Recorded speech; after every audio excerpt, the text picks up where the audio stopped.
Queridos amigos de Quién y Qué, bienvenidos a una nueva entrevista y tenemos el placer de hablar con una autora, con una académica sobre un texto que sin lugar a dudas pues será una brújula, será un mapa en cuanto al África se trata.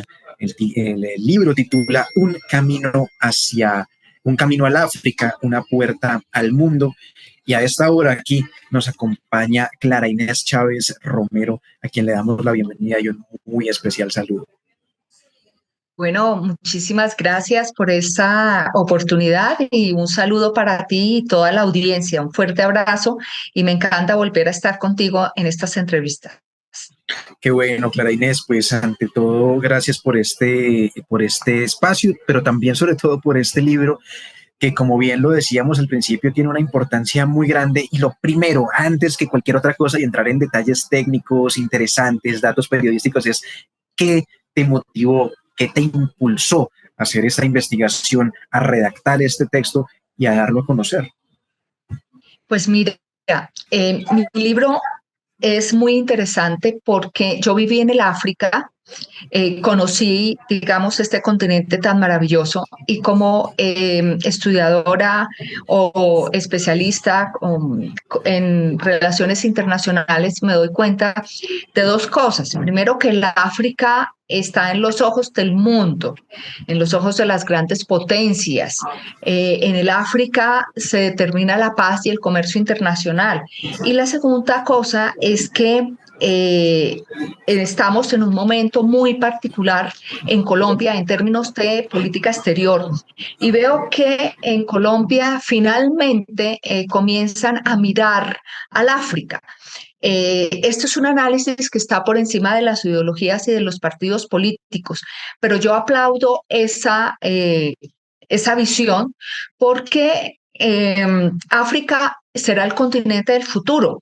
Entonces, pienso que en Colombia y en América Latina, pero en particular en Colombia y preciso en América Latina, con algunas excepciones como Brasil, por ejemplo, bueno, entre comillas, Brasil, América Latina, es que no conocemos la importancia del África y siempre hemos visto al África de una manera despectiva, como que es el continente de la miseria que escuchamos por los temas en los medios de comunicación y nunca nos hemos dado la oportunidad de saber qué es el África. ¿Cuál es su importancia? Y además, pues estamos relacionados con las zonas de nuestros afrocolombianos, que en Colombia las tenemos totalmente abandonadas. Entonces yo relaciono estas dos cosas y eso me motivó a hacer el libro. ¿En qué parte de África viviste, Clara Inés? ¿Cuántos años? ¿Cómo fue un poquito esa parte experiencial, vivencial desde lo personal?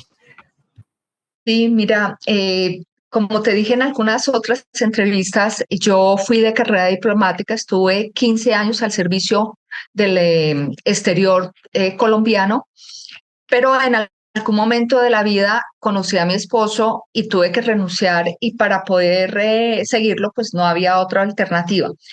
Eh, yo asumí un estatus de diplomática europea porque además soy belga y estuvimos con mi esposo en el África Central.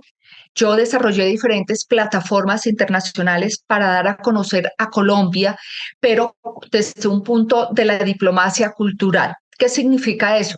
Vamos a mirar cuáles son los temas de la agenda internacional, cuáles son los temas de la política exterior colombiana, de la política exterior del África Central y de la República del Congo en particular. Y mirando eso, descubrí muchas cosas interesantes. Entonces, los temas fueron democracia, paz, gobernabilidad y desarrollo sostenible. Llevé al Carnaval de Barranquilla y nos pudimos mirar que a través del Carnaval de Barranquilla tenemos una misma identidad. Entonces, todos los embajadores africanos se peleaban, el Rey Momo, la canción del Congo, la danza Congo, etcétera, porque el Carnaval Carnaval de Barranquilla tiene sus orígenes en el Reino del Congo. Yo aproveché esta situación para conocer, digamos, algunos otros temas y regiones del África, pero obviamente dedicándome a estudiar el África. Mi esposo es un conocedor impresionante del África él fue digamos, embajador de la Unión Europea al servicio exterior durante 40 años y él es especialista en África, se vivió en muchos países, tanto en misión diplomática como en misión oficial. Yo me profité, digo eso es en francés, yo me aproveché un poquito la oportunidad eh, de estas circunstancias y pude en la República del Congo y en el África Central, como lo mencioné, desarrollar estas plataformas internacionales y en nombre de Colombia, pues además de que hacía una plataforma científica, una cultural, en la social me dediqué a mirar junto con la ayuda de la Anunciatura Apostólica cuáles eran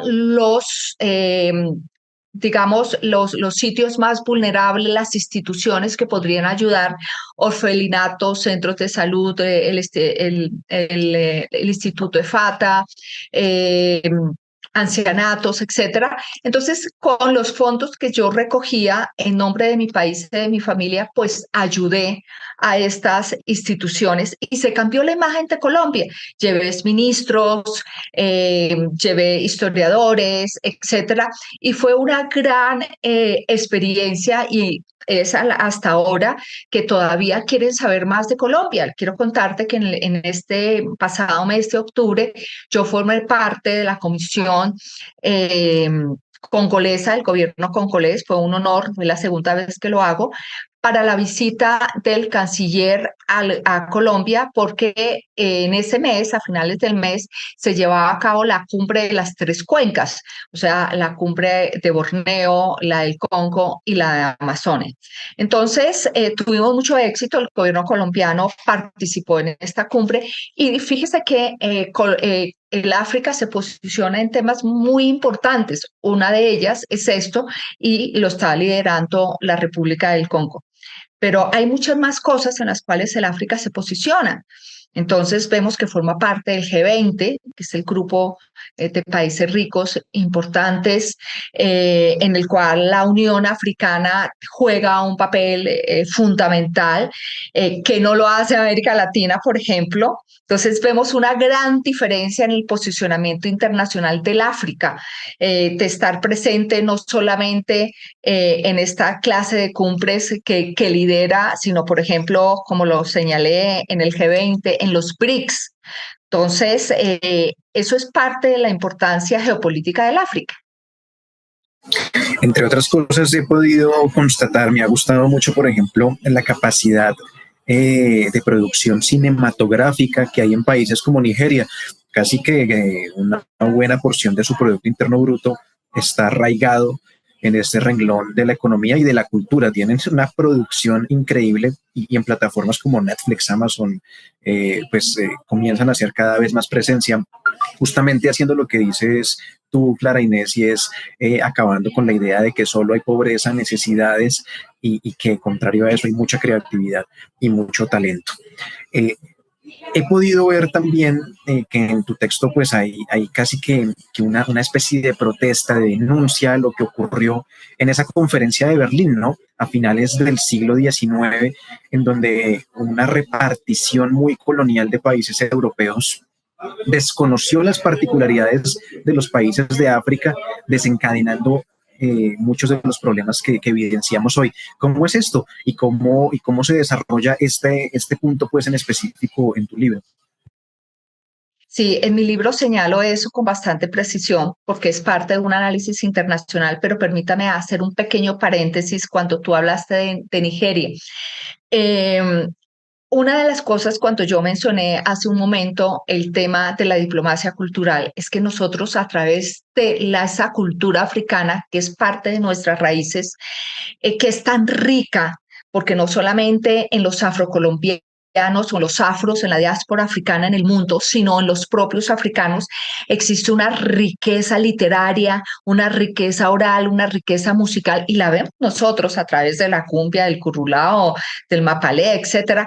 Y es ahí donde nosotros podemos constituir un poder blando para posicionarnos, Colombia, posicionarnos a nivel internacional y regional desde ese punto de vista, y no lo hemos visualizado. Cierro ese paréntesis. Ahora respondo lo que me dices. A través de todos los diferentes órdenes internacionales que hemos tenido en ese momento en la conferencia de Berlín, Bismarck, el canciller alemán, pues decidió repartir como una torta, un pastel, el África, el continente africano, entre las grandes potencias de su momento. Y como ocurrió en la Segunda Guerra Mundial con Europa, pues los que se repartieron la torta en esas dos ocasiones nunca tuvieron en cuenta ni las etnias, ni la cultura, ni los idiomas, ni quiénes quieren a quién y quiénes no quieren a quién. En fin, entonces parte de, digamos, de todas esas guerras que se han venido conociendo en el África se debe precisamente a esta situación.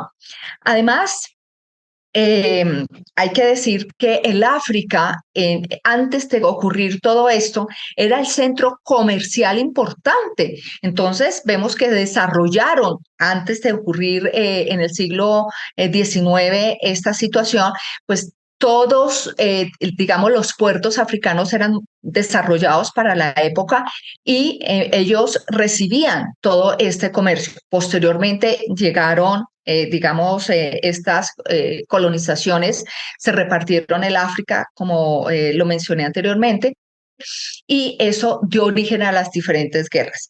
Por supuesto que ahora el análisis internacional es un poco más complejo. ¿Por qué? Porque se está poniendo en cuestión la vigencia del orden liberal internacional. El orden liberal internacional nació de la Segunda Guerra Mundial, liderada por los Estados Unidos, y después surgió lo que conocemos la Guerra Fría. Pero este orden liberal subsiste hasta ahora. Son los principios de la democracia, son los principios de las libertades, son los principios también del liberalismo económico, y por eso muchos académicos dicen hasta qué punto es vigente el orden liberal internacional y hasta qué punto no.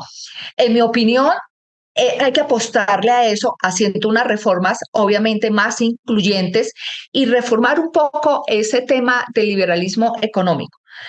Pero obviamente, como hay un rejuego de poderes, porque han surgido más potencias, digamos, China se está consolidando, Rusia, a pesar de la situación en que está, es una potencia que sigue siendo importante, pero también está la India y otras potencias por el estilo.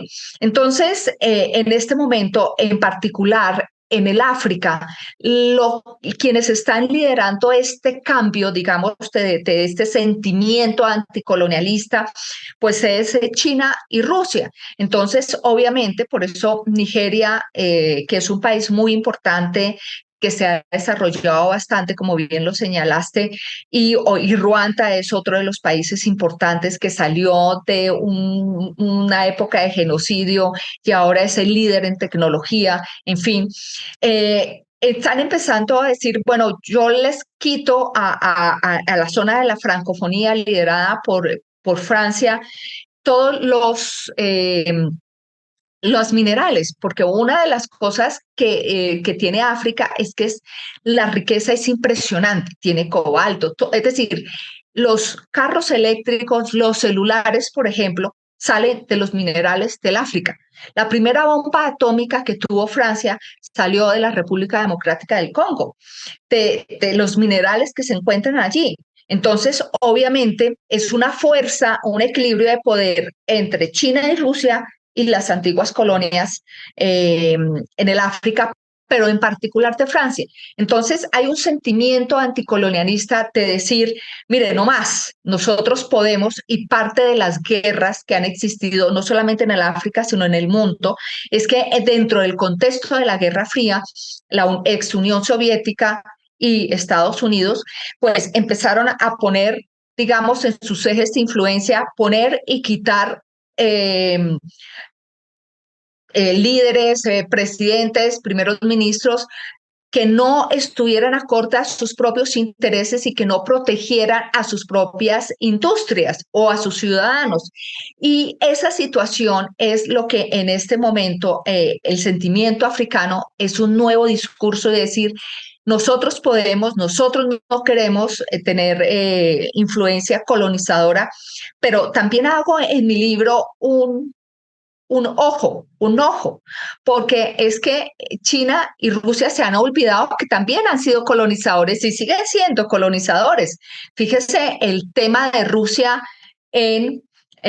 con este grupo paramilitar que están diciendo que quitemos los soldados franceses y nosotros le damos la seguridad porque los soldados franceses o los soldados de las Naciones Unidas, los cascos azules o de algunas otras potencias no dan resultado para controlar el tema terrorista que se encuentra en la zona del Sahel, por ejemplo.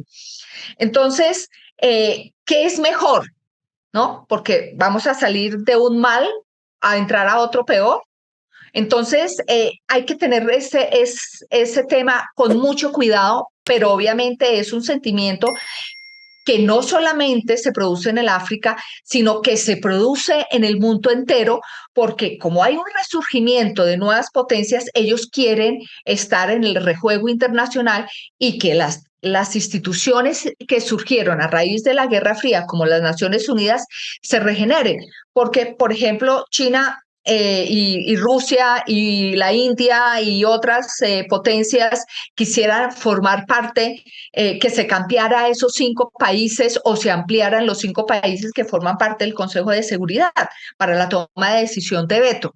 Y con el tema de Rusia, pues que se saliera Rusia porque está violando los principios fundamentales de ese orden liberal internacional que son los derechos humanos. Entonces, ese sentimiento africano hasta cierto punto es válido porque ya digamos, ya pasaron a ser adultos, ¿no? Entonces, y también hay algunos adolescentes que quieren decir, no, nosotros podemos, pero hay que tener mucho cuidado para no ir de Guatemala a Guatepeor, pero es un sentimiento válido que se tiene que obviamente reformar y que se tiene que decir que en el mundo todos cabemos, pero hay que mirar cómo cabemos.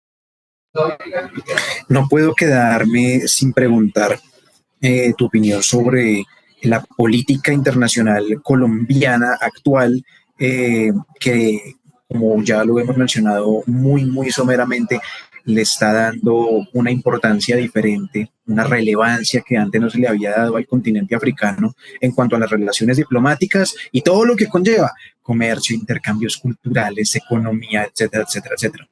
En gran medida, esfuerzos que ha hecho la vicepresidenta. ¿Cómo, cómo lo ves y qué proyección desde tu perspectiva tienes al respecto? Mire, hay algo muy interesante que debemos partir, es de que nosotros, nuestra política exterior siempre ha sido respicible, mirar al norte, a los Estados Unidos. Posteriormente se fue ampliando la Unión Europea, a Europa, y eso es muy válido y tenemos que seguir con estos socios. Y con el presidente Belisario de Cancún empezamos a mirar respicible, como se dice en ciencia política, es decir, a los vecinos, y por eso consolidamos, y nuestra constitución dice los vecinos, ¿no? O sea, fortalecer los lazos con los vecinos, pero también empezamos a ampliar los lazos con Asia y con otros países. Colombia, nosotros en el actual orden internacional, es importante que Colombia diversifique sus relaciones internacionales, su política exterior con otros países, no solamente con el África, sino con otros países importantes. Y con el África en particular, porque es que nosotros no podemos negar que además de nuestra cultura indígena, española, también es africana.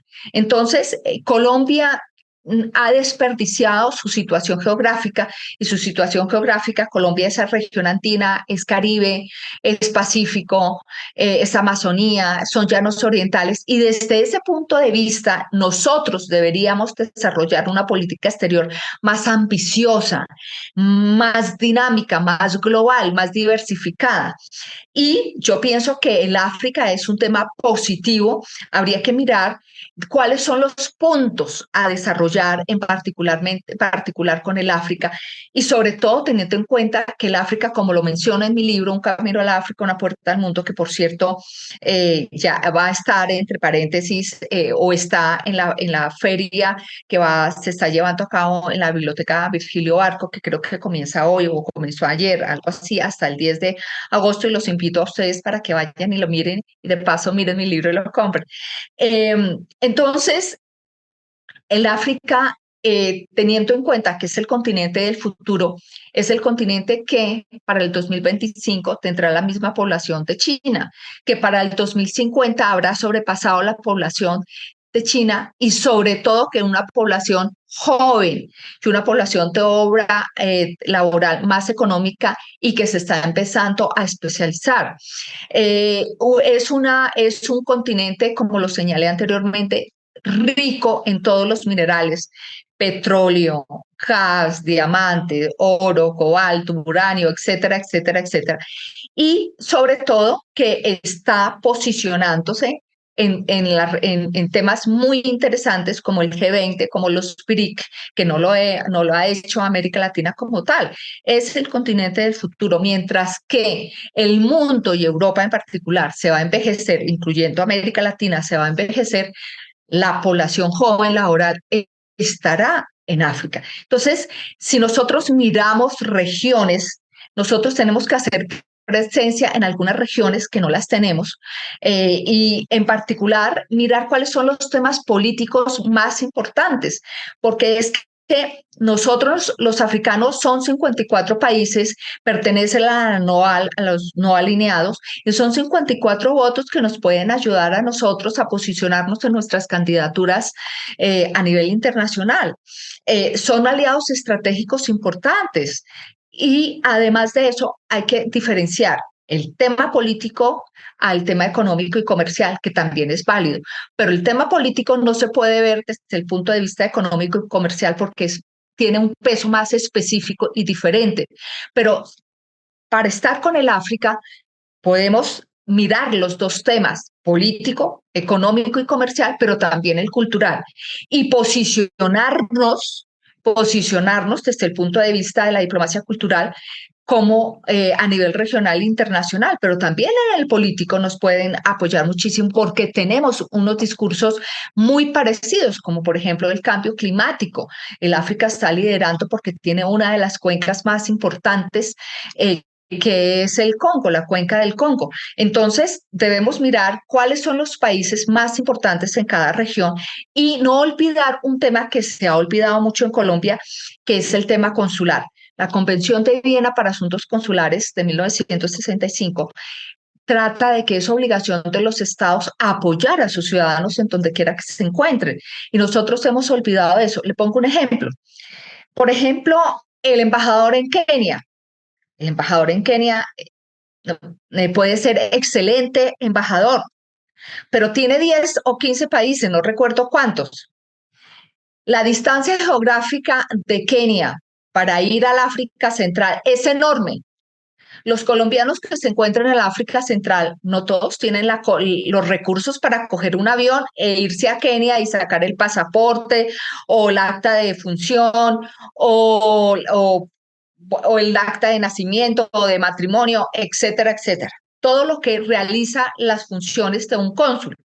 Entonces, estamos desprotegiendo a esos colombianos, y el embajador o embajadora que se encuentre allí, por más magnífico que sea, es muy difícil que pueda manejar 10 o 15 países al mismo tiempo: el tema consular, el tema político, el tema económico, el tema comercial. Hay que estar allá. Entonces, hay que abrir consulados. Y de igual forma ocurre con los otros embajadores que tenemos. Por ejemplo, el embajador de Ghana tiene también como unos 12 a 15 países. Entonces, por más fenomenal pues es que no se le puede pedir a un embajador que sea Superman o la Mujer Maravilla para estar en tantos sitios a la vez y estar en la jugada. Entonces, es algo que se tiene que replantear y desde ese punto de vista, y vuelvo y recalco por encima de todos los conceptos políticos e ideológicos, porque mi libro es un análisis geopolítico serio y también habla de mi experiencia en el África Central y en el Congo, en donde yo digo que no solamente los embajadores nominados por la Cancillería pueden ser embajadores, nosotros los colombianos podemos ser embajadores y transformar una realidad y posicionar un país como yo lo hice. Y obviamente, pues habla también de la diplomacia cultural, es un breve, un tema histórico también, en donde a grandes rasgos, pues señalo qué es el África, cuáles son sus regiones, cuáles son los países, digamos, importantes que dieron un vuelco, que se posicionaron, cuáles son sus economías emergentes y por qué Colombia debe apostarle al África. Y desde ese punto de vista, pues veo con beneplácito que Colombia, la política exterior de colombiana, esté dando esos giros. Obviamente hay cosas que se pueden mejorar, hay cosas que se pueden ampliar. Entonces, me imagino y supongo que la Cancillería estará mirando esos temas. No, pues bien, Clara Inés, gracias, gracias de verdad por estas reflexiones muy válidas que a su vez son un abrebocas para este texto que, recordemos, está en este momento siendo expuesto en la Biblioteca Virgilio Barco, en una feria que hay allí, y a partir de entonces pues también quedará en el mercado para que lleguen a esa maravillosa y hermosa biblioteca. Yo me voy a echar una pasada por estos días porque Bueno, sí quiero quiero seguir. echar un chisme si me lo Por permites. favor, por favor.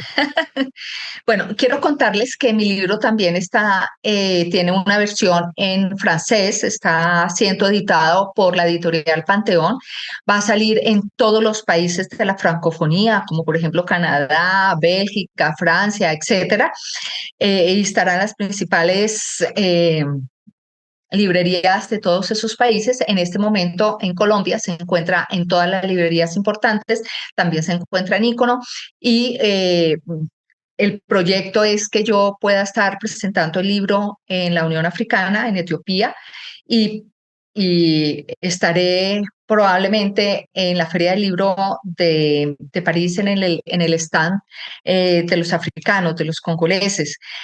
Por el momento también estará en la Feria del Libro de Bogotá, que será el próximo año, si no mal recuerdo, en abril. Pero en este momento hay una mini feria de libro en la biblioteca Virgilio Barco, y los invito a que se pasen, disfruten y miren mi libro. Realmente es interesante. Perfecto, perfecto. Ahí quedó ya entonces el anuncio, un libro que hay que leer, que hay que disfrutar. Felicitaciones por ese logro y por todo lo que viene eh, pues al respecto. Clara Inés, mil gracias por estar aquí en Quinique. Gracias a ti. Un abrazo Un, para todos y especialmente para tu audiencia. Y hasta un pronto. abrazo enorme para todos ustedes, querida audiencia digital de quienique.com. Ya saben que estamos con todos los invitados, todos los cubrimientos y en todas las redes sociales.